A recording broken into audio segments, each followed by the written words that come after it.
Samarqand viloyat Nurobod tuman Jom mahallasida men tug'ilib o'sganman. Tug'ilib o'sgan joyimiz Jaloliddin Baxtiyorovich Kamina. Ko'plab taniysiz. Demak, aprel oyidagi imtihonda aynan men onlayn o'quvchilarim aprel oyidagi imtihonda 513 ta, noyabr oyidagi imtihonda demak 1550 ta, fevral oyidagi ertaga bo'layotgan imtihonda 2300 ta o'quvchi bizni kursimizni tanlab, biz bilan birgalikda harakat qilib kelyapti. Bu uchun bizga ishonch bildirgan barcha ustozlarga alohida rahmat aytamiz.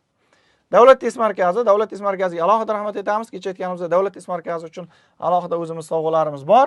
Xudo xolasa imtihonlarni o'tkazib olgandan keyin sovg'amizni sizlar bilan birgalikda topshiramiz, o'quvchilarim bilan birgalikda.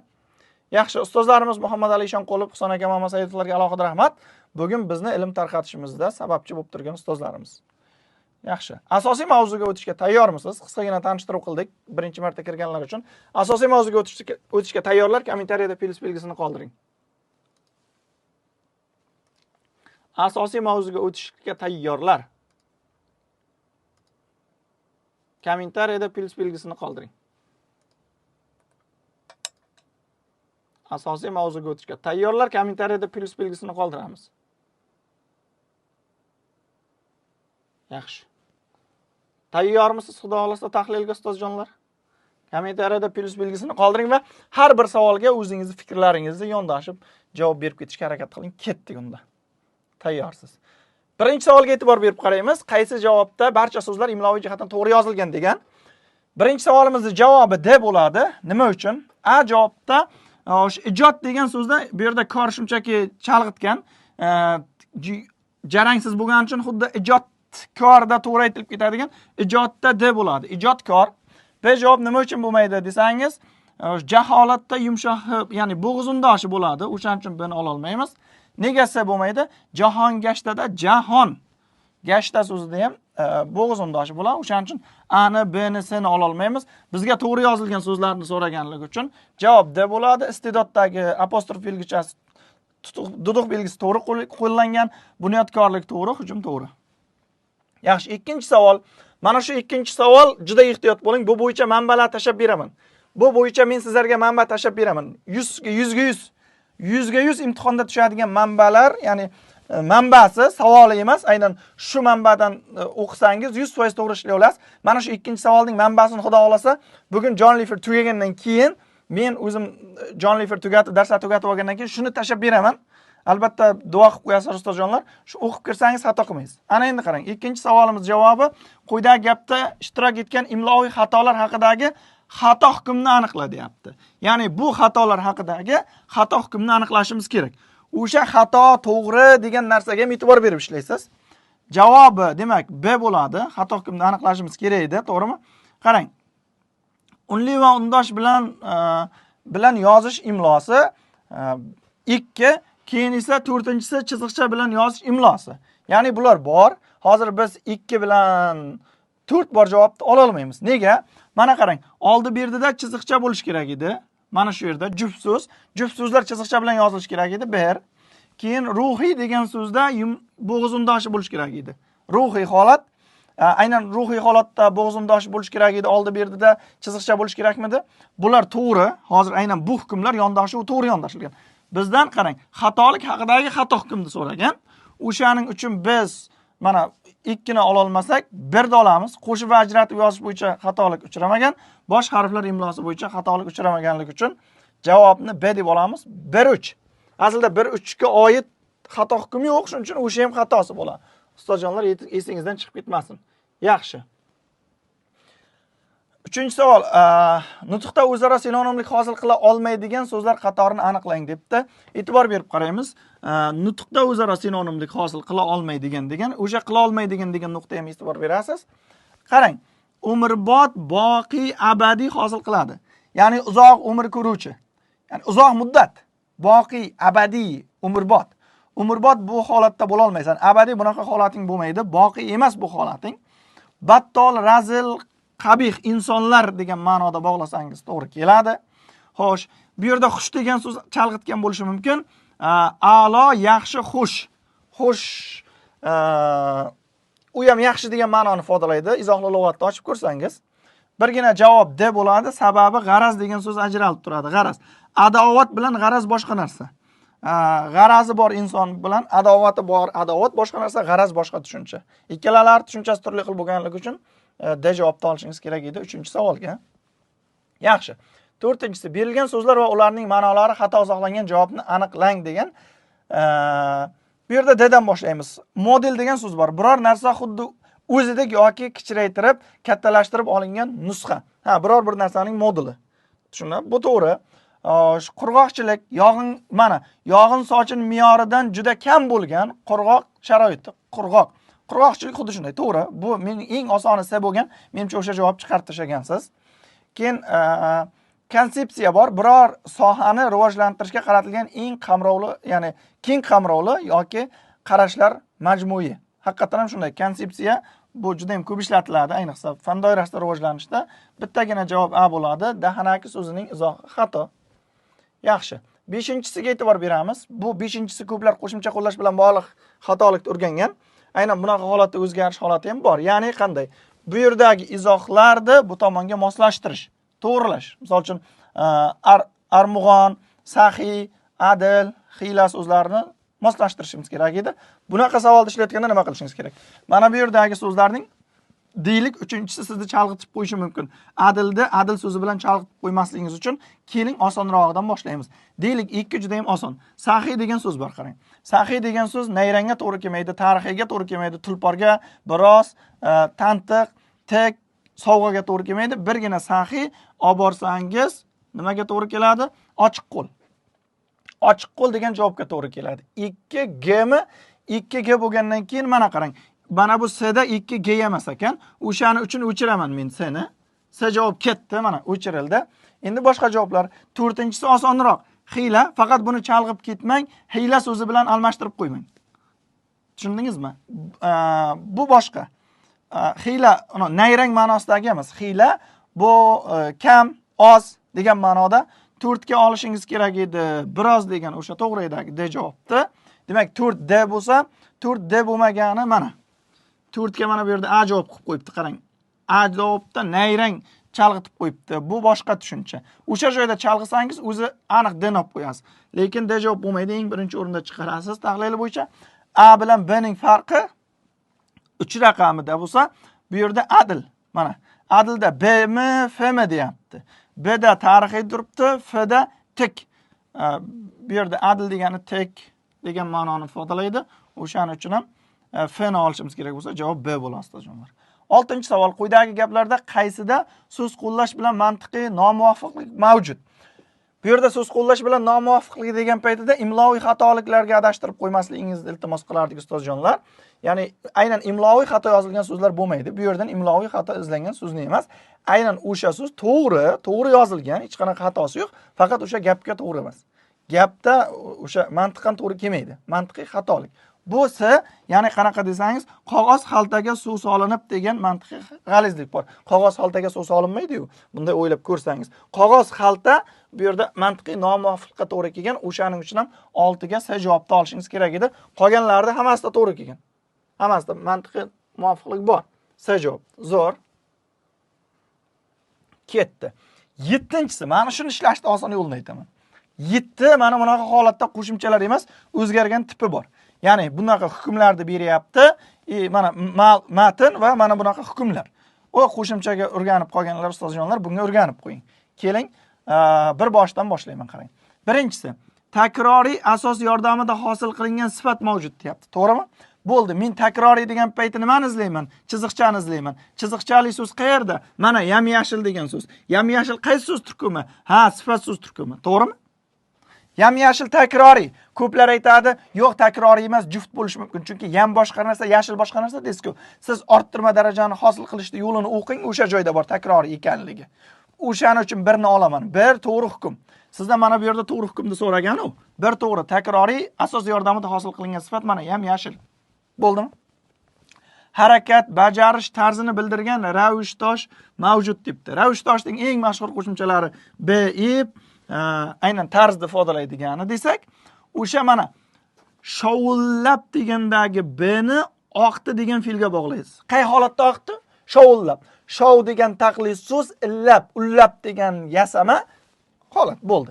Endi qolgan o'sha 1 2 faqat 1 bilan 2 ni olasiz. O'shaning uchun javob A bo'ladi. Qolganlarning xatoligini aytaman. Keyin fonetik assimilyatsiya natijasida talaffuzda o'zgargan so'z bor. Birorta so'z o'zgarmagan. Birorta so'zda aslida talaffuzi o'zgaradigan so'zda o'zi yo'q. Ikkinchisi, to'rtinchisi, qo'shimchalar joylashuv me'yori buzilgan. Qo'shimchalar joylashuvining me'yori buzilishi asli boshqa narsa, bilasizmi? Bu mana bu ma'lumotga to'g'ri keladi. Ya'ni so'z yasovchi plus asos yoki asosdan keyin lug'aviy qo'shilib ketsin-dagini keyin so'z yasovchi kelib qolsin yoki asosdan keyin sintaktik bo'lsin-dagini keyin so'z yasovchi kelib qolsin. Shunaqa narsa. Ana istkech, o'zicha, notinch degan narsalarga o'xshaydigan hukmda aytyapti. Bunaqa holat yo'q. Ya'ni old qo'shimchalar yo'q. O'shaning uchun buni ham 4 ni ham ola olmaysiz. Fe'ldan sifat yasalgan deyapti mana. Fe'ldan sifat yasovchi affix ishlatilgan deganda fe'ldan sifat yasalsin degani. Fe'ldan sifat yasalganining o'zi yo'q bu yerda. Uyg'onayotgandik degan so'z chalg'itmasin ustozjon. U unda bu 5 ga to'g'ri kelmaydi. 6-inchisi, fe'l asosiga qo'shilib, o'rin ma'nosini bildiruvchi qo'shimcha bor deyapti. Fe'l asosiga qo'shilib, o'rin va maqsadni bildiradigan qo'shimcha, ya'ni kelishiklar bor deyapti. Fe'lga kelishik, ya'ni to'g'rirog'i sifatdoshga yoki harakat nomiga qo'shilgan demoqchi. Kelishdagi i qo'shimchasi bor, lekin bu paytni mana o'rinda yoki maqsadni ifodalamaydi. Bir, boshqa o'zi unaqa ochilib degan so'zlardagi boshqa shakllar yo'q, ustozjonlar. Mana gullar ochilib, fe'l asosiga qo'shilib o'rin yoki maqsad. Ochilib tabiat uyg'ongandek tuyuldi deganda matnda e'tibor bersangiz, o'rinda bildiradigan fe'l yo'q, maqsadni bildiradigan biror bir fe'l yo'q. Tushunarli? O'rinda mana ariq bo'ylabdagi bo'ylabni chalg'ib ketmang, bu yerdagi ariq bo'ylab ko'makchi. Esingizdan chiqib ketmasin. Shunga chalg'imang bo'ldi. Shunday qilib javob A bo'ladi 7-savolga. 8-savolga keling, qanaqa? 8-savolda 3 ta gap berilib qo'yib, 3 ta gap bo'yicha hukmda emas, aslida 2 ta gap bor. O'sha 2 ta gapda mana bu yerda hukmlarni moslashtir deyapti. Gapdagi fe'llarga javobni D olamiz. Nega D olamiz aytib ketaman, qarang. Birinchi savolga birga mana B ni olyapmiz, to'g'rimi? B'da nima turibdi? Harakat nomi turibdi, to'g'rimi? Harakat nomi birda qani desangiz mana o'ymoqdagi moq bor. Ish u moq, makmaslik. Moqni bilasiz harakat nomi bo'lishini. Bilasizmi? Bo'ldi. Gapning ichida keldimi harakat nomi moq. Nol shaklda emas, ya'ni infinitiv shakli emas. S ga qaraymiz. S'da nima hukm bor? Yasama fe'l deyaptimi? Bo'ldi, jur'at etmoqni oling, qo'shma. Har qanday qo'shma fe'l yasama fe'l. Bo'ldi. Xo'sh, ijavob aytyapti. Ijavobda qo'shma fe'l ham bo'ldi ana. Mana, hozir aytdim. Har qanday yasama fe'l qo'shma fe'l dedimmi? Ana, qo'shma fe'l bor, yasama fe'l bor. Ikkalasi ham jur'at etmoqni olaverasiz. Harakat nomi moq. To'g'ri keldi. 2 ga A ni to'g'rilash kerakmi? A javobda ko'makchi fe'lsiz qo'shilmasi. Kuyib ketsin, kuysin degani mana. Kuyib ketsin. Bittami? Xo'sh, keyingisi D javobni to'g'ri. Otlashgan sifatdosh bor deyapti. Jonini kuydirgan inson kuyganidan, jahon kuyganidan ko'ra yaxshiroq. Ana, kuydirgan inson mana bu yerda bor. E'tibor bersangiz. F ni to'g'rilash kerakmi? Nisbat qo'shimchasini olgan fe'l bor debdi. Nisbatni olgan fe'l dirni olasiz. Ana shu yerdagi orttirma nisbatdagi dirni. Bo'ldi. Javob D bo'laveradi, ustozjon. 9-siga e'tibor beramiz. Ajoyib eng azoblisi va Rashmod tizimi eng yuqori beradigan testda. Shuni ishlasangiz o'zi menimcha sertifikat olib ketaverasiz. Qarang, ushbu gapda ishtirok etgan otlarga oid to'g'ri ma'lumotni aniqla deyapti. Otlar deyapti, bo'ldi, bizga otlar kerak. Otlar nima deysiz? Urf-odatni olaymi? Olaman urf-odat. Odamlarni olaymi? Olaman. Hamjihatlik, birdamlikni olaymi? Olaman. Samimiyat olaman. Bo'ldi. O'sha otlar haqida hukm kerakmi bizga? To'g'ri hukmmi, noto'g'ri hukmmi? To'g'ri emas deyapti. To'g'ri emas degani noto'g'ri degani. To'g'ri emas degani noto'g'ri. Ketdim. Ushbu gapda barcha otlar tuzilishiga ko'ra o'zaro bir turga oid hisoblanadi degan. Tuzilishiga ko'ra bitta tur deyapti. Ya'ni tuzilishiga ko'ra turni bilasiz-a? Sodda, qo'shma, juft, takroriy. Bu yerda urf odat chiziqcha bilan yozilyapti. Ya'ni juft, birdamlik, sodda. To'g'rimi? Juft va sodda. Lekin bu yerda mana ko'ra bir tur deyapti. Bir tur emas, 2 tur bo'lish kerak edi. Juft va sodda. O'shaning uchun ham javobni D ni olamiz, ustozjonlarim. Noto'g'ri hukm u. Noto'g'ri hukm deb olamiz. Tushunarlimi, ustozjonlarim? Noto'g'ri hukm. Yaxshi. Zo'r. E'tibor beramiz. Ana endi keyingisi. Ushbu gapda so'z birikmalari hokim qismi vazifasini bajargan otlar qatnashgan. So'z birikmalarida hokim qism vazifasini bajargan otlar haqiqatan ham hokim qism vazifasini bajargan otlar qatnashgan. Mana milliy urf-odatlar deganimizdagi urf-odatlar hokim qism vazifasini bajaryapti. Ushbu gapda aniq va mavhumotlar qatnashgan degan paytimizda ham xuddi shunday samimiyatni mavhum desangiz, odamlarni aniq deb olaverasiz. Ushbu gapda otlar ega va to'ldiruvchi vazifasida qo'llangan desa ham xuddi shunday. Bu yerda odamlarni milliy urf-odatlarimizni deylik, ega deb olaylik. Milliy urf-odatlarimiz ega deb qabul qilaylik. Qolgan samimiyatdagi ga degan qo'shimcha bilan to'ldiruvchi. Vositali to'ldiruvchi. Odamlarni ham ni bor? Vositasi to'ldiruvchi qatnashgan, to'g'ri. Javobdi. 10-savol. Gap haqida berilgan xato hukmni aniqlang. Gap haqida berilgan xato hukmni aniqlang ekan. Bo'ldi, ketdik. Daraja miqdor holi aniqlovchiga tobelanib bog'langan. Daraja miqdor holi aniqlovchiga tobelangan debdi. Bu yerda daraja miqdor holi qaysi desangiz, birmuncha degan so'z bo'ladi. Birmuncha rivojlanadi-da, rivojlanadi degan so'zga kelib bog'lanyapti. Rivojlanadi degan so'z aniqlovchi emas, gapni kesimi-yu. O'shaning uchun ham o'sha D javob xato deb olasiz. Qolgan to'g'ri keladi. Kirish gap ikki bosh bo'lakli gap. To'g'ri. Mana kirish gap qavsning ichidagi gap, u degan so'zi bor, kesimi bor. Ega kesimi bormi? Bor. O'shaning uchun S to'g'ri. Bizdan noto'g'rini top degan, xatoni top degan. Barcha hollar kesimga to'g'ridan to'g'ri tobelangan deyapti. Hammasi to'g'ridan to'g'ri tobelangan, o'zi ko'p emas. Ajratilgan bo'lak kesimga to'g'ridan to'g'ri tobelangan desa, xuddi shunday mana mehnati mana qarang, nashr etilgani. 5 jildlik izohli lug'atning nashr etilganligi foydali bo'ladi degan kesimga kelib bog'lanadi. Yaxshi. 11-si. Moslashtirishimiz kerak. 11-si savollarni biz moslashtirishimiz kerak. Gapda so'zlarning mazmun va grammatik jihatdan bog'lanishi to'g'ri ko'rsatilgan javobni aniqlang degan paytida shunchaki matnga qaramay aniqlanadiganlari bor. Shunchaki ustozjonlar qaramaysiz. Qarang. Muhim sanaladini birikma qilib ola olmaysiz. Chunki sanaladi degan so'z bu dirni beradi. Dir bog'lama. Bog'lama mustaqil so'z emas, grammatik bog'lanishni hosil qila olmaydi. Ana shunday gapga qarab o'tirmay o'chirib deylik. Qarang, namoyon etmoq degan so'z bitta so'z. Tushundingizmi? Namoyon etmoq bitta so'z. Namoyon etmoq degan so'z bir so'z. Ya'ni bitta so'z bo'lganligi uchun buni ham birikma deya olmaysiz. Kamida bular ikkita mustaqil so'z bo'lishi kerak-ku. Teng bog'lansa ham, tobiy bog'lansa ham. Buni ham ola olmaysiz. Keyingisi endi siz yo S'ni yo D'ni olishingiz kerak. She'riyatning quvvati degan so'z to'ppa-to'g'ri mana. She'riyatning quvvati. To'g'ri keladimi? Keyingisi shoirning darajasi deganda mana shoirning darajasi. Mana bog'lanish to'g'ri keladi. Endi nimaga boshqalari to'g'ri kelmaydi desangiz, she'riyatning darajasi deb yozib qo'yibdi. Qarang, she'riyatning quvvati bo'lishi kerak. Darajasi emas. Buni o'chirib qo'yaverasiz. D'ni shu joyi xato ketdi. 12-siga kelamiz ustozjonlar. 12-sini ishlayotgan paytida bitta joyga e'tibor berib qaraymiz. Qarang, keling. Mana bu joyi muhim, 4-si. 1914-yil. Shu yilda degan qarang. 1914-yil shu yilda deb o'sha yil haqida gapiryaptimi? Bo'ldi, 100% bu ato gap. 1914-yil deb to'xtatib olyapti, bu ato gap. Demak, 4 ni yozib qo'yaman, ato. Ato gap. Mana bu ato gap. Endi 4 bilan A javobda 1ni birlashtiryapti. S javobda 2ni birlashtiryapti. 1ga borsam, 1da ato gap yo'q.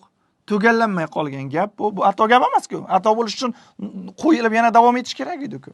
O'shaning uchun ani ola olmayman. 1da ato gap yo'q, 4 bilan birlashmaydi. 2 hay ukam, shundoq qarang, shundoqdan keyin emas, obro'dan oldiga qo'yilgan. Odam qarang, obro' odam sizni ko'rgani keldi. Tushundingiz-a? Mana bu yerdagi e'tibor bersangiz, qo'shimcha qo'yilish kerak aslida o'zi. Qo'shimcha qo'yilish kerak, o'sha qo'shimchaning o'rniga qo'yilgan ko'p nuqta. 2. Ato gap uchun emas, ato gap bo'lish uchun oldingi so'z bilan birikadi. Xuddi mana shu 14 ga o'xshadi. Endi seni ham ola olmaysiz, shunda birlashtira olmaysiz. Siz endi mana bu 2 bilan 3 birlashadimi, 1 bilan 5 mi degan joyi bo'lsa, ikkinchisi qo'shimcha uchun, uchinchisi qo'shimcha uchun emas lekin. Nima desam ekan, mana nima desam ekan. Qo'shimcha uchun emas, bu shunchaki tugallanmay qolgan fikr. Tugallanmay qolgan gap emas, tugallanmay qolgan fikr va davom etib ketyapti keyin. 2 bilan 3 ni ham birlashtira olmaysiz, B'ni ham ola olmaysiz. 1 bilan 5 to'g'ri keladi. 5-sida ham tugallanmay qolgan gap. Birinchisi ham tugallanmay qolgan gap uchun qo'yilgan ustozjonlar. Javob D bo'ladi. Yaxshi. Badiiy matnda ilmiy matnda ishlay oldingizmi? Qiynalganlar bormi ilmiy matnda? Bitta so'rab olay. Ilmiy matnda qiynalganlar bormi ustozjonlar? Ilmiy matnda. Bormi qiynalganlar ilmiy matnda?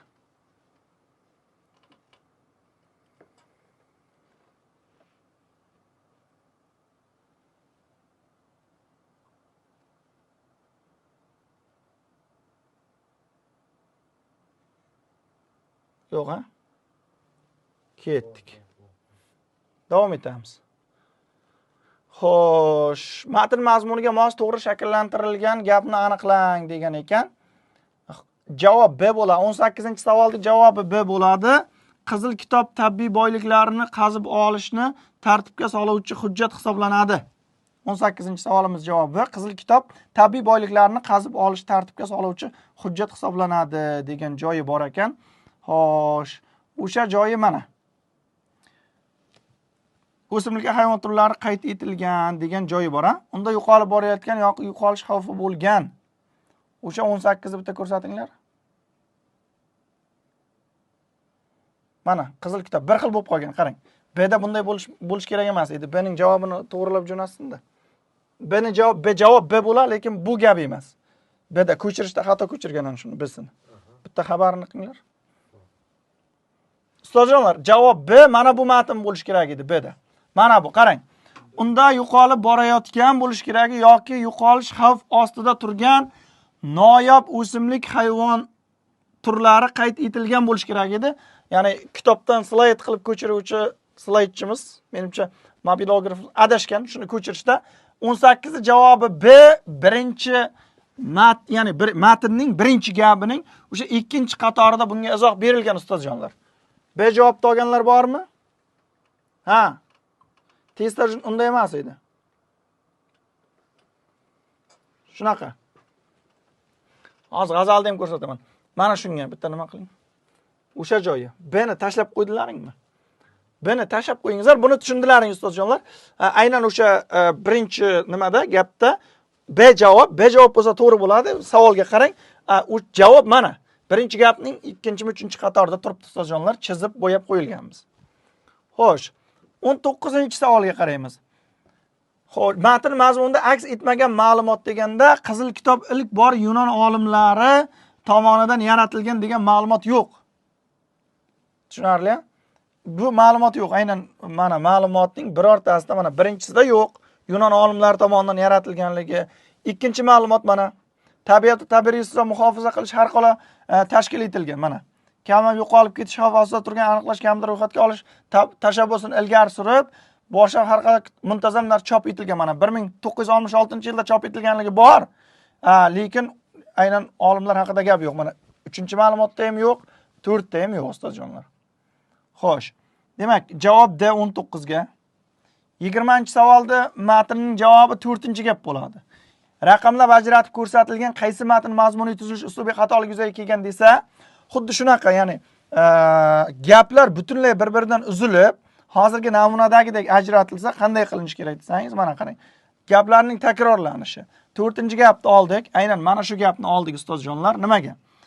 Qizil kitobga kiritilgan turlar har qalo mezonlarga asoslanib maxsus toifalarga ajratiladi deb boshlangan va o'sha gapning o'zida mana qarang, Qizil kitobga kiritilgan turlar xalqaro talablar asosida alohida guruhlarga bo'linadi degan. Shu ma'lumotning o'zi 4-gapning o'zida ikkinchi marta takrorlanishi. Ma'lumotlar bir-biridan yiroq holatda aytilib, bitta joyda takrorlanishi mumkin. O'shanga ham e'tibor berasizlar ustozjonlar. Aynan bu savol ma'lumotlarning takrorlanishiga asoslangan savol. Aynan bu savol takrorlanishiga asoslangan savol. Tushunarlimi? Alohida e'tibor berib qaraysiz bu savolga. Yaxshi. 21-si matn mazmuniga mos to'g'ri ma'lumotlarni aniqlang degan. Matn mazmuniga mos to'g'ri ma'lumotni aniqlang. O'zbekistonda kamyob turlarni muhofazasi bo'yicha izlanish boshlangan. Matn mazmuniga. Yaxshi. O'zbekistonda kamyob turlarni muhofazasi bo'yicha izlanish boshlangan degan joyi ekan. U mana shu joyida edi. Muhofaza qilish ilmiy izlanish olib borilmoqda. Mana. Shu bois 974-yildan boshlab O'zbekistonda emas, bu yerda respublikamizda deb aytayapti, noyob turlarni muhofaza qilishga doir ilmiy izlanishlar olib borildi. Borilmoqda. Mana o'sha joy. 21-si boshlangan. Xo'sh, keyingisi. O'zbekistonda Qizil kitob mustaqillikdan keyin joriy etilgan. O'zbekistondagi Qizil kitob mustaqillikdan keyin joriy etilgan degan savolni ham, buni ham 22 ham savolni xato ko'chirgan. Bunaqa emas edi, qarang. 22 ning javobi D bo'ladi. To'g'rirog'i Qizil kitobga kiritilgan turlar ro'yxati doimiy o'zgarmas holda saqlanadi. Sizda bor-ku, buni mana shu savolni noto'g'ri kirgizib tezlikda ko'chirgan edi. Demak, 22 ning javobi D. Qizil kitobga kiritilgan turlar ro'yxati doimiy o'zgargan holda saqlanadi. O'zgarmas holda saqlanadi degan menimcha noto'g'ri hukm edi. Shundaymi? Bitta ko'rib beringlar menga. Noto'g'ri hukmmidi? 22 noto'g'ri hukm deyilganmidi savolida? Menga telefonimdan beringlar.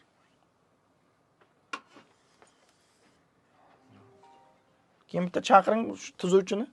To'g'ri, bundan keyingi savollarni xato qilib tuzmasinda. Yaxshi. Savol chiqarib bering. Mana shu noto'g'rimidi kommentariyada yozingizlar-da. 22 ning savoli noto'g'ri hukm topish edi menimcha. O'zgarmas holda degan matnda o'zgarib turardi-da, adashmasam, aniq. Shunaqa edi. Shundan ham o'zgarib turadi degan joyi bor edi. Ya'ni kiritilgandan keyin har doim o'zgarib turadi. Zarar huquqiy javobgarlar shu tariqa Qizil kitob tabiat muhofaza qilish ilmiy asosi belgilana. Bormi? Bor edi.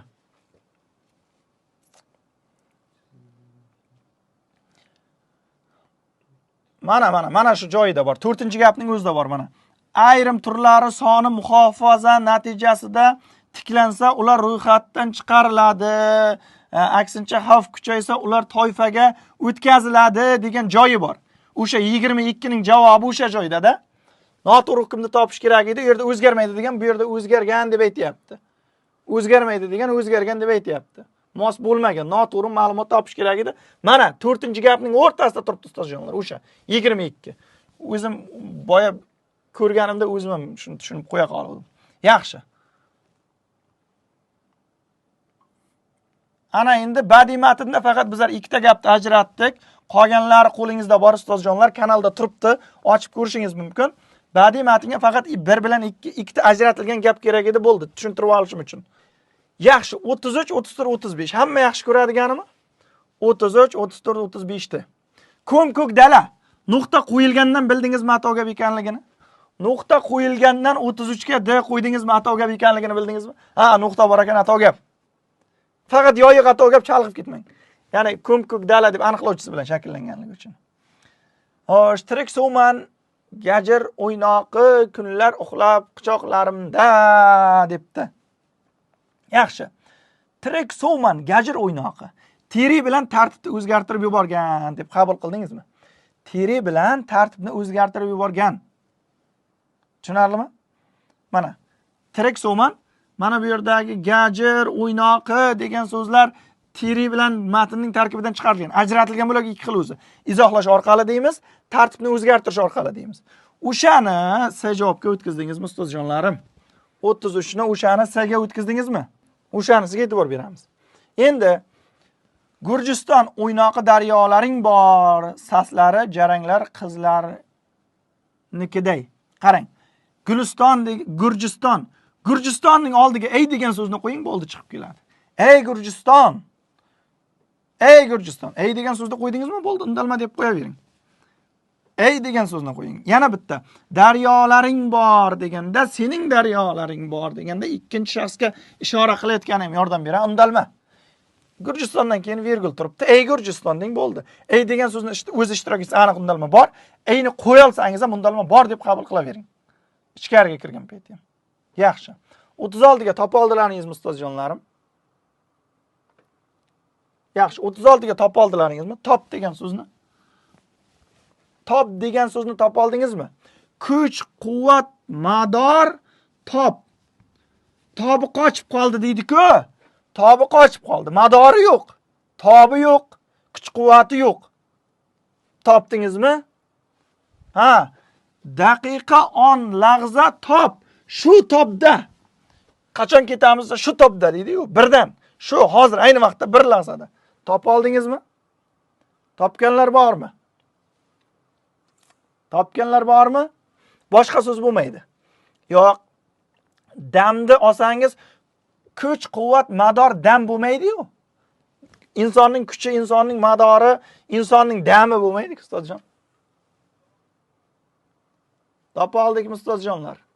Top degan so'z bo'ladi. Ana shu so'zni yozib qo'ying. Ichkarida erta imtihonda yordam bersa aytasiz. Shuni yozib qo'ying, shu topni. Imtihonda yordam bersa aytib qo'yaverasiz. Ketdik. 37 she'riy parchada aks etgan she'riy san'atlarni aniqlang va yozing. Mana 37 she'riy san'at emas-ku, to'g'rimi? Nimani ko'chirgan? 37 tanish belgi. Ustozjonlar, e'tibor bermaymiz. Bugun menimcha bizni ko'chirgichimiz bizni juda asablarimizni egolash uchun ishlayapti. Qarang, bu tinish belgi. Noto'g'ri qo'llangan tinish belgini topish kerak edi. Javobi ham to'g'ri kelmaydi. Javobi ham xato. Buni ko'rib chiqsin kitobdagi bilan birga. Yaxshi, javobini boshqa javobda yo'q ana shu. Ko'rib chiqsinda. Qarang, 37 da tinish belgi edi-ku. Dunyoning tilagi samaridagi mana bu tiriy xato qo'llangan. Ana shu tiriy xato qo'llangan 37 da. 37 da o'sha tiriy xato qo'llangan. Nimaga? Uyushq bo'lakda virgul qo'llanish kerak edi. Bularda nima tiriy to'g'ri qo'llanyapti? Bu yerda ko'zi bilan gavhari, qorasi bilan javhari bitta narsa yo'q. To'g'rimi? Izohlash munosabati bormi? Ajratilgan bo'lak desangiz bo'ladimi? Ajratilgan bo'lak tiri bilan ajratsa bo'ladimi? Bo'ladimi? O'shani uchun o'sha yerga virgul. Bormi? O'sha joyga virgul qo'ying bo'ldi, ustozjonlar. Virgul bo'lish kerak, teri qo'yib qo'ydi. Nega desangiz, tilagi bilan samar uyushq bo'lak, bu ajratilgan bo'lak emas. Tilak bu orzu, umid, maqsad, samari, natija. Tilak bilan natija ikkita so'zi uyushq bo'lak bo'ladi, ajratilgan bo'lak bo'lmaydi. Bu yerda tiriy xato qo'llangan. Faqat sizni chalg'itgan mana bu qarosi javhari, ko'zi gavhari degan narsa. Chalg'itib qo'yibdi xolos, ustozjonlar. O'sha joyga e'tibor berasiz. Quyidagi gapda qatnashgan ko'makchini qaysi kelishik shakli bilan almashtirib qo'llash mumkin? Bu yerda qarang, uchun degan ko'makchini ga degan kelishikka almashtirish mumkin. Jo'nalish kelishiga gani olganlar bormi, ustozjonlar? Jo'nalish kelishiga gani olganlar bormi? Teri. Savolga qaramay teri yozgan. Malades. To'g'ri. Teri. Malades. Ga jo'nalish kelishiga bo'ladi. Taraqqiyot uchun taraqqiyotga shaklda bo'ladi. 39 sifatlovchi aniqlovchi bilan kesim bo'ladi. Mana tahlil qilinib, muhokama qilindi. Keyin siyosiy bilan ijtimoiy, iqtisodiy, ma'naviy, madaniy sifatlovchi, aniqlovchi va kesim uyushgan. Qaysi gap bo'lagi uyushgan toping degan kesim uyushgan bo'ladi 39 ga ustozjonlar. 40 gapdagi so'zlarning mazmuni grammatik jihatdan bog'lanishini aniqlang. E'tibor berib qarang. Ko'plar o'rganib qolganmiz o'sha so'zning bog'lanishiga. Faqat chalg'ib ketmang. Mana shu joyiga chalg'ib ketmang. Ajratilgan so'zlar bilardingiz-a? Qonunlar ajratilgan edi, keyin ularni degan so'z ajratilgan. Mana raqamlab ko'rsatganmiz. Qarang, gapda ajratib ko'rsatilgan birinchi so'z tobilantirib. Demak, bir tobilantirsa, demak o'sha so'zdan oldingi so'zni topasan deyapti. O'sha bog'langan so'zning sintaktik vazifasi sifatlovchi, aniqlovchi. O'sha so'z yangi degan so'z bo'ladi. Yangi degan so'zni tobilantirgan. Yangi qonunlar bo'ladi. Gapda ajratib ko'rsatilgan ikkinchi so'z bu tobilanib deyapti. Tobilanib degani o'zidan keyingi so'zga bog'laysiz degani. Sintaktik vazifasi desa maqsad holi bo'ladi. Qani, ularni amalga oshirish uchun. Mana amalga oshirish uchun degan harakat nomidan keyingi uchun maqsad ma'nosini beradi. Maqsad o'qish uchun, bilish uchun, ko'rish uchun, aytish uchun. Tushundingizmi? Ularni aytish uchun, ularni amalga oshirish uchun, ularni bilish uchun. Maqsad holi bo'ladi uchun. Ko'makchisi shakllantirgan. 40. 41. Esa bilan bo'lsaning birortasini qo'yishingiz kerak bo'lsa. Chunki mehnatsevar odam bilan dangasa odamni qiyoslash zidlash munosabati bor bo'lsa esa, mehnatsevar odam har qanday mushkul ishni uddalaydi. Dangasa odam esa oddiy vazifani ham bajara olmaydi. Shunaqa qiyoslash va zidlash B javobiga qiyoslash va zidlash vazifasini bajaradi. Malades. 42 she'riy parchada aks etgan she'riy san'atlarni aniqlang debdimi? She'riy parchada ishtirok etgan she'riy san'atlar aniqlab yozing degani. Qarang, she'riy parchada ajratib ko'rsatilgan so'z orqali nima nazarda tutilgan degan. Mevasiz shox degan joy ajratib ko'rsatilgan edi, to'g'rimi? Balandga bo'ylaydi, mevali shox pastga yo'naladi deganda, bu yerda boylik ma'nosi, keyingisi esa molparastlik. Balandga qarab intilish. 43 she'riy parchadagi qofiya rashk bilan ashk bo'lsa k tovushi bo'ladi ravi. Kdan keyin birorta tovush yo'q, muqayyat. Va so'nggi 44-savolimiz. Quyidagi parchani deganda e'tibor bering. Qarang. 7 yosh, yana bittasi qani. Mana 7 yosh. Ko'rdingizmi? Tajnis bormi? Tajnis bormi? Tuyuq bor. Tuyuq deb olavering. Tuyuqning ildizi tajnis. Oddiy qilib aytganda bunday. Qarang ustozjon. Bir jaydarroq qilib aytganda 3-4 qilay. 1 2 3 4 qilay. Ko'ryapsizmi? Qatorasiga ketdimi? O'sha 1 2 4 bir xil deyarli bir xil so'z. Ya'ni omonim tajnismi? Bo'ldi, tuyuqni olavering agar she'riy parchaning janrini so'rasa. Tuyuqni olavering. Tuyuq demak, parchada qaysi misralarda yorning yoshini ko'rsatgan deganida ikkinchisi bo'ladi. Ya'ni mana 7 uzra 7 yosh. 27 uzra 7 yosh. 27 uzra 7 yoshdagi mana shu 7 yoshi. To'kma 27 yosh deganda yetganligi, bu yerda har qachonki suhbatiga 7 yosh shunaqa shaklda. O'sha yerdagi 7 yosh yoshini ma'nosini ifodalagan ustozjonlarim. Yaxshi. 45-si qaysi javobdagi barcha so'zlarning imlo jihatdan to'g'ri yozilgan demagan. Yaxshi, shu bilan tugaydi. Tahlil zo'r. Nechta topibsiz ustozjonlar? Kommentariyada yozing. Nechta topibsiz ustozjonlar? Suv toza? Yaxshi.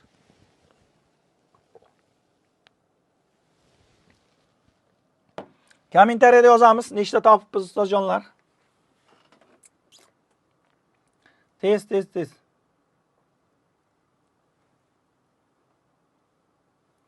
Tashlayman.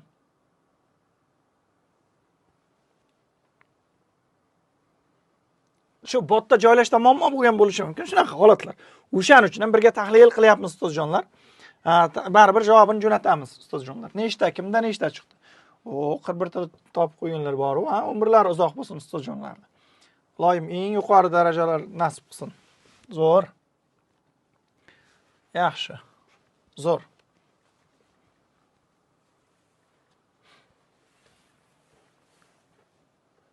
Zo'r.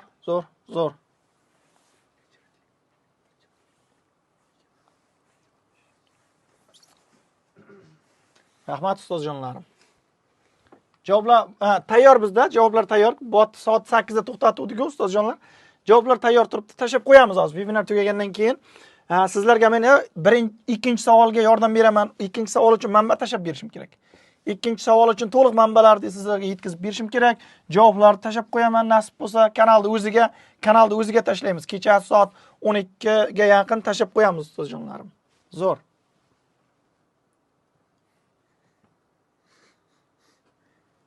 Zo'r.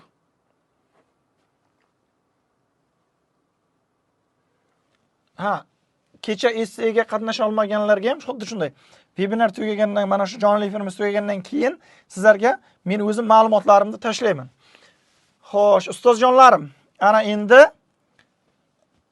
mana ko'rdingiz ustozjonlar. 7-8 kuni imtihonga kiruvchilar bor. Va o'sha 1-2 kuni imtihon kiruvchilar bor.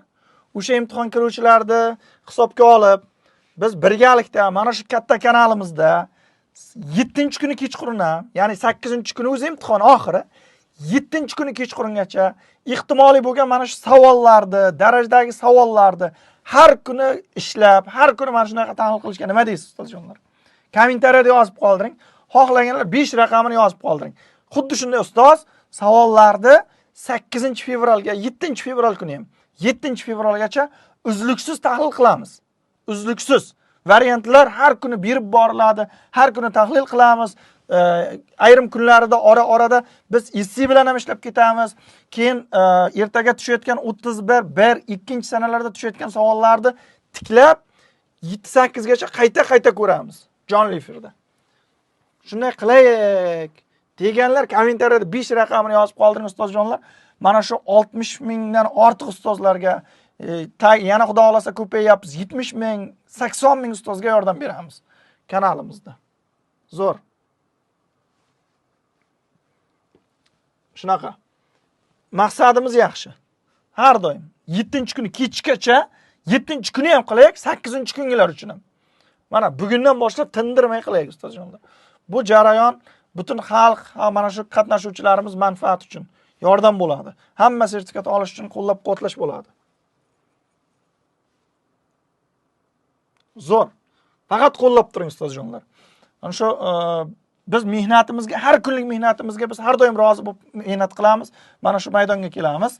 Kanalda aktiv bo'lib turamiz ustozjonlar va sertifikatga topshira olmaganlar, topshirgan bo'lsangiz ham butunlay o'zingizga ishonch yo'qlar, aprel oyida oxirgincha imkoniyatni qo'ldan boy berib qo'ymayman deganlar uchun kursimiz taqdimotini boshlaymiz ustozjonlar. Kursimiz taqdimoti bizni jamoa bilan, bizni qadriyatli jamoa bilan xudo xolasa shu safar ola olmay qoladiganlar yoki hali umuman topshira olmaganlar uchun aprel oyida xudo xolasa 100% sertifikat egasi bo'lishingizga ko'maklashamiz. Bizda 50 kunlik onlayn kursimizda o'quvchilarimiz natijasi faqat 100%. Bundan keyin faqat 100 raqamlar bilan ko'rsatiladi. Nasib bo'lsa mana shu aprel, o'sha fevral oyida kirayotgan o'quvchilarimizdan ham 2000 natija kutyapmiz. Nasib bo'lsa 2000 natija kutib turibmiz. 2000 ta bo'ladi natijalar. Mana 50 kunlik onlayn kursimiz. Iloyim sizlarga mana shunaqa 100% natijalar nasib qilsin. Faqat 100 ni ko'ring. O'sha javobingizni ochib ko'rgan paytingiz o'quvchilarimiz kabi faqat 100. Mana qarang, men uddaladim deganlari bor, kommentariyalari. Xursand, hammasi. Mana shu ustozlar hozir quvonchi zo'r. Bu ustozlar erta imtihon nima bo'ladi qiziqtirmaydi. Chunki bu ustozlar 100% sertifikat bor. Yondirib tashlaydi. Mana shunaqa. Zo'r. 1,5 oylik natija, rahmat. Malades. Yondiradi. Yondiring. Mana shunaqa sertifikatlar hammaga nasib qilsin.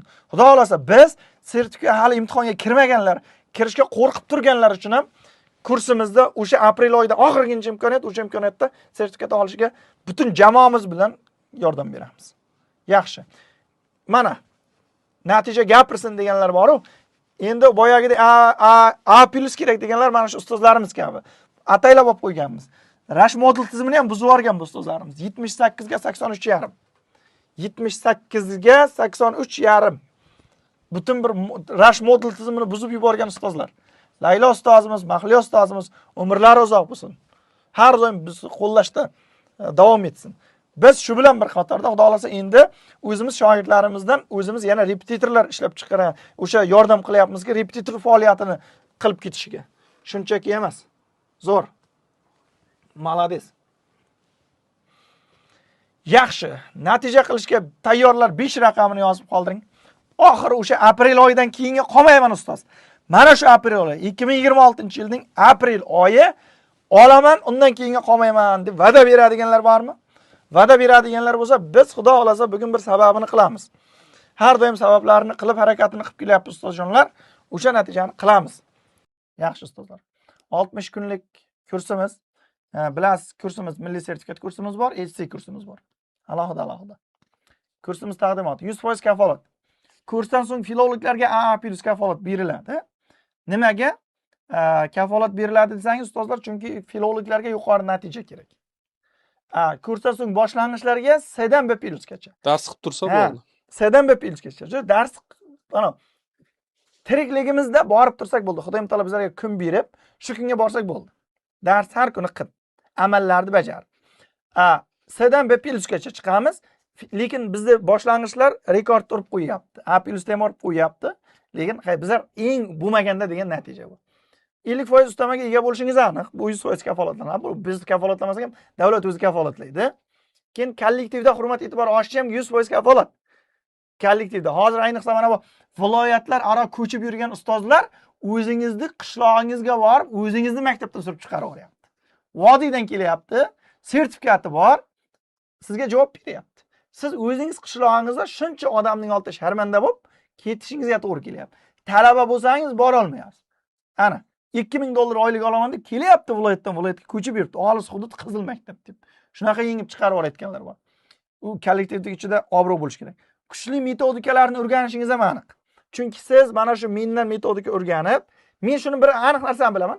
Shu kursimda sidqi dildan o'qiganlar repetitor bo'lib ketayotganligini aniq bilaman. To'g'ri, bizda katta ob'yomda ishlamayotgan bo'lishi mumkin, lekin u maktab o'qituvchisidan ko'p oylik topyapti o'zi mustaqil ravishda ham. Abituriyent studentlar o'zingizga kerakli darajaga ega bo'lishingiz ham aniq. Ham shuni bilib qo'ying ustozjonlar. Demak, 60 kunlik milliy sertifikat kursimiz umumiy dars 0 dan boshlanadi, 330 ta dars o'tiladi. Ko'ryapsiz, grammatika 60 ta, matn 60 ta, g'azal 25, essiy 40 ta, adabiyot 15 ta, har bir savol bilan ishlash 60, badiiy asar 40 ta, she'riy san'at 25 ta, ehtimoliy testlar 25 ta beriladi. Mana shular sizda 100% imtihonga kafolatlaydigan darajada. Jonli dars hammasi? Hammasi jonli. Keyin yana bir narsa aytayin.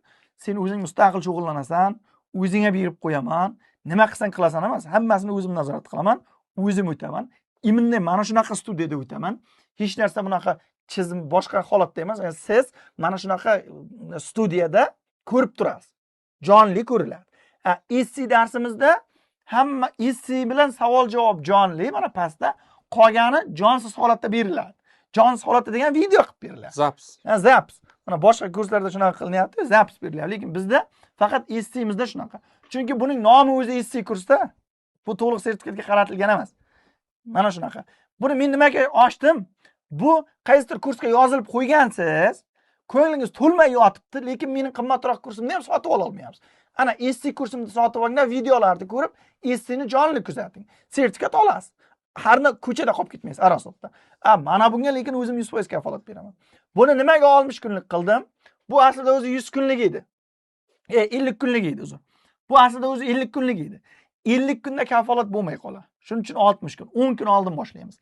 50 kunlik kursimga oldin to'lov qilib qo'yganlar ham 60 kunlikka o'tasizlar. Shu pulga 60 kunlikka o'tasizlar. O'ylanmanglar. Kimlar dars o'tadi desangiz, Jaloliddin Baxtiyorovich men o'zim o'taman. Essay ekspert ustozlar, ayni vaqtda bilimni baholash agentligida ishlayotgan essay tekshiruvchi ustozlar, nazoratchi ustozlar bor. Sizda har kuni to'ldirib boradi. Jonli efirdan tashqari ustozlar. Yana men bir narsa aytaymi? Kun davomida test berilib turadi. Kun davomida test topib turasizlar. Kun davomida mana kuningizni qaysi paytda kirsangiz, test siz uchun berilib turadi. So'rovnomali test ham bor, matnli test ham, yozilgan test. Kuni bilan siz uchun ishlaydi ishchilar. Nazoratchi ham kuni bilan siz uchun ishlaydi. Platforma 24 soat siz uchun ishlaydi. Essay tekshiruvchi bot siz uchun ishlab turadi. 100% to'g'ri tekshiradi. Mana shunaqa. Yaxshi. Hozir siz kurs ichida nimalar o'rganishingizni ko'rdingiz, lekin sizda bitta savolim bor sizga. Bunga javob berishingiz kerak.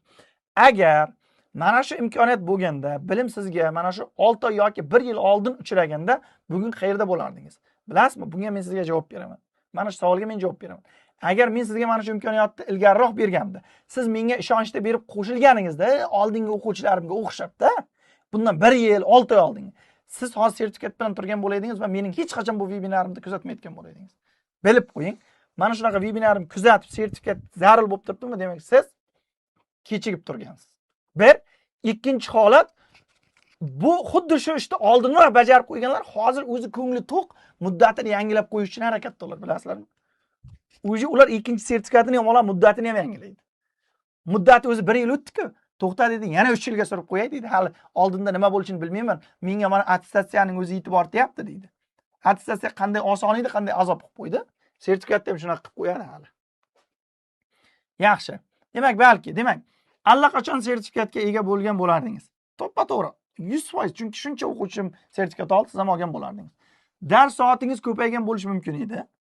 U hammasi o'tkinchi. Qarang, 50% ustama olayotgan bo'lishingiz yoki ustamangiz ortidan farzandlaringiz, ota-onangiz ko'proq sovg'a bergan bo'lishingiz mumkin edi ularga. Afsuski, vaqtni orqaga qaytarib bo'lmaydi. Ya'ni orqada bo'lgan ish bo'ldi. Siz nima bahonani qilgan bo'lsangiz, bahona qilib o'tib ketdi. endi qadamni qo'yishingiz kerak. Bugun qaror qilsangiz, bir necha oydan keyin sertifikat olgan bo'lasiz. Bugun qaror qilsangiz. Bugungi qaror qilmasangiz, bir necha yildan keyin ham mana shu joyda qolgan bo'lasiz va men sizga yana shu so'zni aytayotgan bo'laman. Bilib qo'ying. Mana shu so'zni xuddiki tushingizda eshitganday bir necha yillardan keyin eshitgan bo'lasiz. Shu payt ham sertifikatingiz bo'lmaydi, bugun qarorni qabul qilmasangiz. Bilib qo'ying ustozjon. Yaxshi. Eng achinarlisi nima bilasizmi?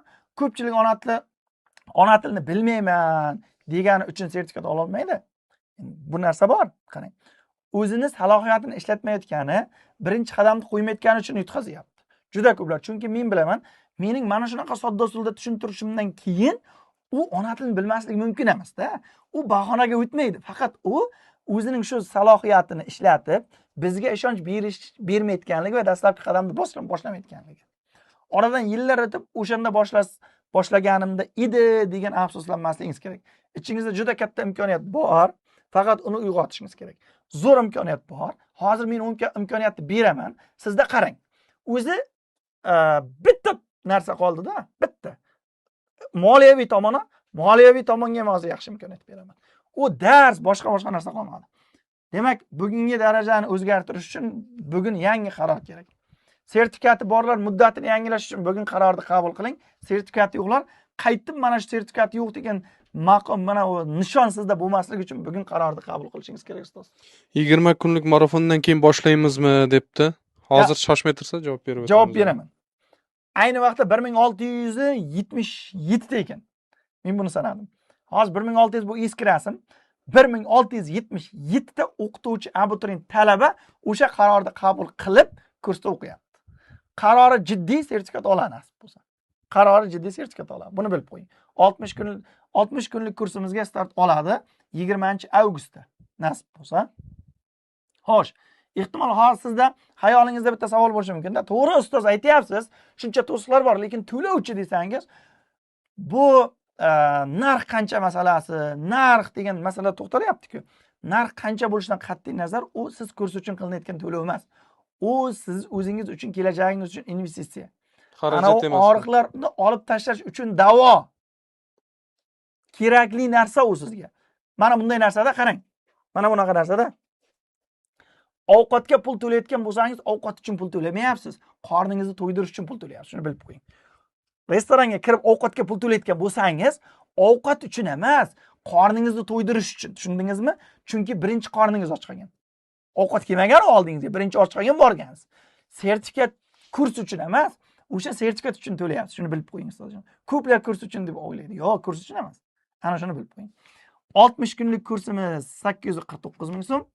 Essiy kursimiz 549 ming ustozjonlar. 200 marta arziydi narxiga. Deb aytadi aniq mana. Ilmning qadrini, vaqtning qadrini, mana shunaqa darslarning qadrini bilgan odam aytadi. Ustoz, mana shu darsingizdan keyin 200% arziydi bu narx deydi. 100% bilaman. Uzoqqa yozdiraylik bo'lmasa, arziydimi o'zi? Ha. Agar yozingizda. Ayting ustozjon. Shu narxga arziydimi? 60 kunlik essiy kursimiz, 60 kunlik milliy sertifikat kursi. 60 kunlik kurs, arziydi deb yozing. 230 ta dars, hammasi bugungi darsga o'xshab yonib, olov shaklda o'tadi. Yana hammasi jonli. 24 ga 7 savol beriladi, 24 ga 7 bot ishlab turadi. Ishqilib hamma imkoniyat sizni sertifikat olishingiz uchun shu bitta cho'p kerak bo'lsa, undan ham foydalanish imkoniyati o'sha kursda. Mana shu kursda bo'ladi ustozlar. Mana shunaqa.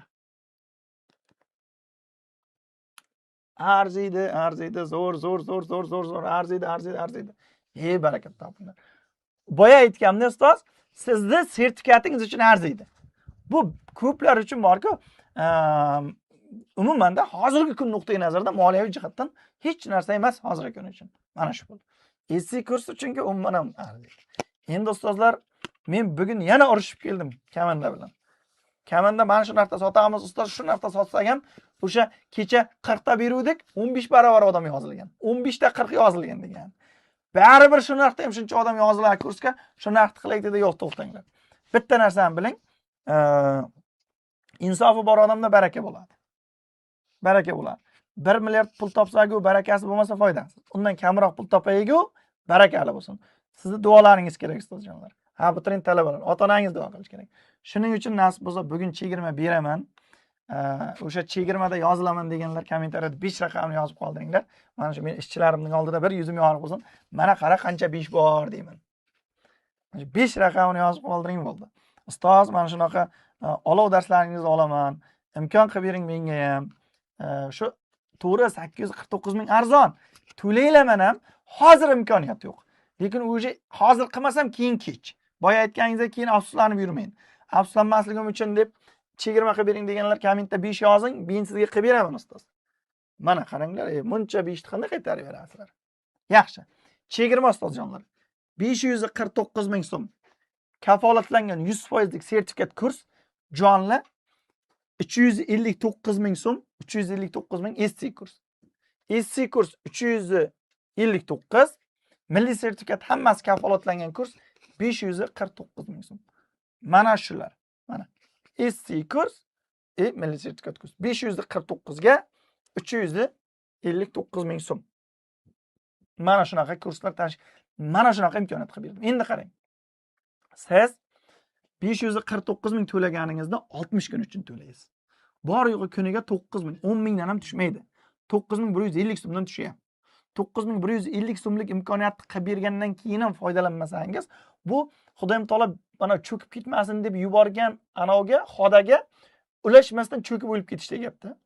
Yo'q, men o'zim bir bola qilaman deyishdi. Tushundingizmi? Yana o'zi Xudoyim taolo berilayotgan imkoniyatga. Bu biz berayotgan imkoniyat emas. Siz bugun bizni kuzatyapsiz, kuzatmayotganlar son mingta. 60 kunliklarga bir martalikmi 549 ming? Bir marta. Bu har oy to'lamaysiz. Shuning uchun oy yozilmagan, kuni yozilgan. Har kuni to'lamaysiz u. Bir marta to'lov qilasiz bo'ldi. Kuniga 5100 so'mdan.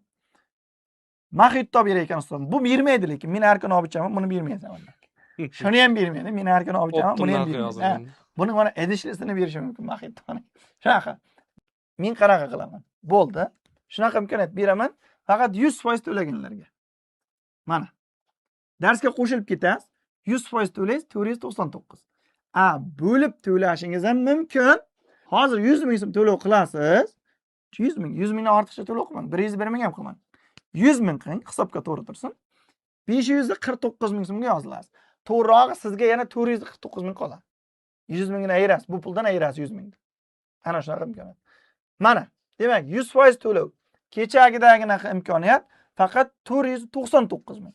Bo'lib to'lasiz. 549 ming, 100 ming bilan joyingizni band qilib 20-avgustgacha to'lasangiz bo'ladi. Avgustdagi oylik, erta avgustda oylik tushadi. Nasib bo'lsa bir 5-6 kundan keyin o'qituvchilarga avans tushadi, ota-onangizga oylik tushishi mumkin. Ish qilib shunaqa o'zingizda 20 kun davomida pul yig'ib olish imkoniyatingiz bo'ladi. Mana shuni qilsangiz bo'ladi. Dars qachondan boshlanadi deganlarga so'z bitta. 499 larga ertadan boshlanadi.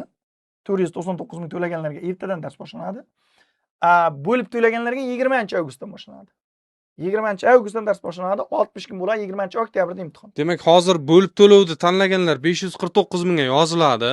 Hozir 100 mingdan joy band qilib 449 ni 20 kun ichida bo'lib to'laydi-da. Shunday. Xuddi shunday qilasizlar ustozjon. To'lovni qanday qilaman ustoz? Tayyor shay turibsiz.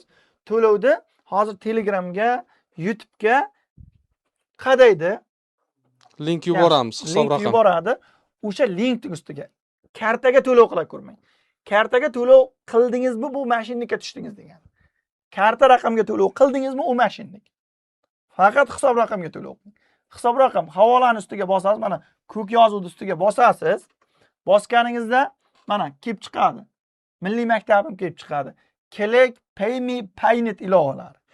Yoki mana bu qirqot universalni bu. Hamma ilovaga tushadi. Xohlagan ilovadan to'lov qilsangiz bo'ladi. Ildorjon Mamarajabov chiqadi qirqot bo'yicha. Hisob raqam qolganida milliy maktabim chiqadi. Esingizdan chiqmasin. Mana milliy maktabim chiqadi. O'sha joyiga summa 100 ming yozasiz, to'laysiz. Sizga aytaman, imkon bo'lsa 499 to'lang. Yo'q bo'lsa 100 ming to'lang. Ikkovida ham baribir 100% sertifikat olasiz. Ikkovida ham 100% kafolat. Faqat dars boshlanishida farq bor. Ketdik. Mana qirqot. Qirqot hamma ilovaga tushadi. Havola, Click, Pay Me, Paynet ilovalariga tushadi. Yaxshi. Adminimga yuborish esingizdan chiqib ketmasin bo'ldi. To'lovni chekini mana shu adminga yuboring. Ya'ni 499 ming hozir to'lov qilsangiz, lekin chekini yubormasangiz 20 talikka kirolmay qolasiz. Shuning uchun Shunaqa. birinchi o'rinda chekini, ism, familiya, nomeringizni yuboring. Shundagina siz boyagi 20 talikka kirasiz. Ana shu narsaga jiddiy qarash kerak. Ana shu narsaga jiddiy qarangizlar. Shu narsaga jiddiy qarangizlar. Shu adminga yuboringizlar. Kecha ham joy to'lib ketgandan keyin nima deydi? Qisqa vaqt mobaynida javob qaytarish qiyin bo'ldi. Shunday qilgandagina olib qo'ysangiz bo'ladi. Yaxshi. Ertaga qilsam bo'laman deganlar bo'lmaydi. Efirga qaytib kirasizligini men kursga yozildim deb izohda yozib qoldiring. To'lovni qilasiz. To'lovni qilib bo'lganingizdan keyin yana efirga qaytib kiring ustoz. Nimaga desa, hali mening kitob sovg'alarim bor. Hali men sizga tushuntiradigan narsalarim bor. Siz to'lovni qiling. 100 ming yo 499 ming. 499 ertadan dars boshlanib ketadi. 100 ming to'lov qilsangiz 20-avgustgacha bemalol bo'lib to'laysiz. 20-avgustda dars boshlanadi. 60 kun sanab o'qiysiz. 330 ta dars o'qiysiz. 330 ta dars. Faqat hozir men kursga yozildim deb kommentda yozib keting. Qaytib kirasiz. To'lovni qilib bemalol qaytib kiring. To'lov uchun havolalarni yubordik biz. Aha. Telegramga ham, YouTube'ga ham yubordik. To'lov qilsa bo'ladi. Ustoz keyin Ahmedovadan savol kelibdi. Aha. Demak, hozir to'liq to'lov qilsam, ertadan darsga qo'shilamanmi? Shunaqa. To'liq to'lov qilganlar ertadan darsga qo'shilib ketadi. 499 ming so'm evasiga. Ertadan qo'shib yuboramiz. Nimaga Samandarga qarang. Aha. Ular bir kun bo'lsa ham yutish kerak vaqtdan. Sabab bunday narsa bor. Sabab bir kun bo'lsa ham erta tayyorlangan odamning ana ko'ngli xotirjamroq bo'ladi. Lekin men yana bir narsa aytaman. Mana 100 ming to'lov qilsam, shunda hozir men kech o'qiy ekanman-ku deb ko'ngliga xijilam tushmasin. Baribir 60 kunlikda ham kafolatlab o'qitaman Samandar aka. 60 kunligim ham kafolatlangan. Erta 20 kundan keyin boshlanadi. 20 kundan keyin dars ketdi. Start olib ketadi. 100 ming so'm bilan joy band qilishingiz mumkin. Dars boshlanish sanasi 20-avgust. Hozir faqat 100 ming bilan joy band qilishingiz mumkin. Qolgan to'lovni 22 kun ichida bo'lib to'laysiz. 22 kunning ichida bo'lib to'laysiz. Bu Shu hamyondan 100 ming olib taylab qo'yasiz. Yana bir 100, o'zi bir 5 marta 100 ming taylasangiz shu bilan tamom ekan. Shunaqa. To'lovni o'rgatdim-a, usulini. Havolani bosasiz dedim. Havolani bosganingizdan keyin qanaqa? Click, pay me, paynet ilovalari chiqadi. Xuddi shunday mana. Milliy maktab chiqadi. Endi to'lovni yana ham osonlashtirdik-da. Havolani bosasiz kirib 100 ming so'mni bosasiz ketdi. Faqat 100 ming to'layotganda bir yaxshi niyat qiling. Ey Xudoyim, mana shu bir yaxshi niyat bilan yozilyapman. Niyatim to'g'ri. Bir sevgan bandalaringga bergan natijani menga ham ber. Mana shuncha vaqt qiynalganman. Qiyinchiligingiz bor, zaruriyat bormi? Shuni ko'nglingizdan o'tkazing. Ota-onangiz to'lov qilib berayotgan bo'lsa, abituriyent bo'lsangiz, ota-onangiz haqqiga duo qiling. Talabalar bo'lsa, kimki mana shu bugungi kursga yozilishingizga sababchi bo'layotgan bo'lsa, duo qiling.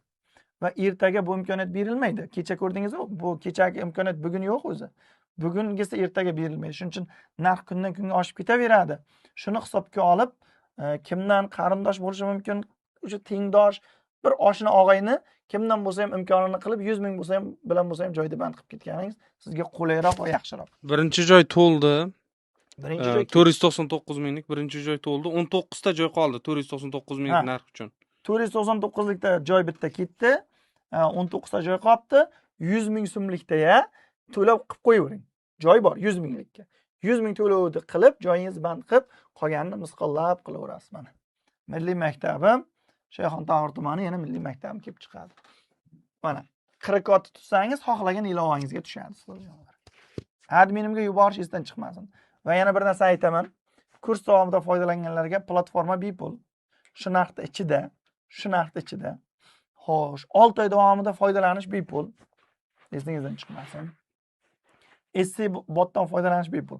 Bu SC botni o'zi kanalda ertaga e'lon qilamiz. Bitta SC tekshirishi 30 ming turadi. Shu sizga bepul. Bu o'zi bir 10 ta SC tekshirtirsangiz shu kursni puli chiqib qo'yadi. Ana shuni bilib qo'ying. SC tekshiradigan ekspertlar bilan suhbat bepul. Mana shu imkoniyatlarning hammasi bitta kurs ichida bir martalik to'lovda. 549 ming siz sertifikatingiz uchun to'lov qilasiz. Yana bir narsa aytaymi? 549 ming bitta imtihonning to'lovidan ham arzonda o'zi. odat shunday kirib 2 soat imtihon topshirishingizdan ham arzon.